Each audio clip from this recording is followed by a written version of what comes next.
Okay, this little video is to talk about how to use the MoransI function to identify clustering, not only using locations but also using attribute values.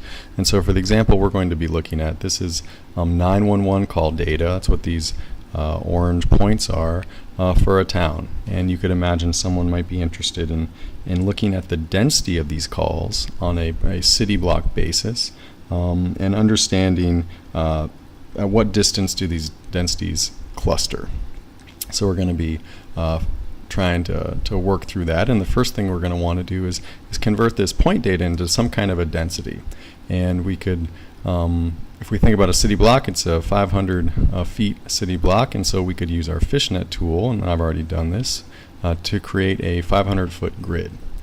And then we could, try to think about on a per grid basis how many calls are going to fall into each of these grid cells. Like, so up here, this could probably many of these will be 0. This guy could probably be 1, and then we might have some pretty high densities in here. And the easiest way to do that is to simply do a join. So right-click on this guy, join, and then join data from another layer based on spatial location. Very good.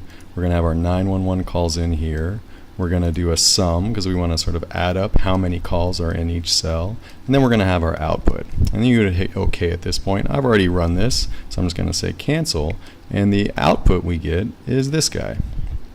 And this is actually, I've already done a selection on here, but this is showing us the calls which have values greater than 0. So for many of these guys are 0, but what these blue boxes are representing are city blocks which have more than 0 calls. So some of them have 1, some of them have up to 83. So it's our call density layer. And this will be the input we use to do our MoransI calculations to really get at the spatial autocorrelation.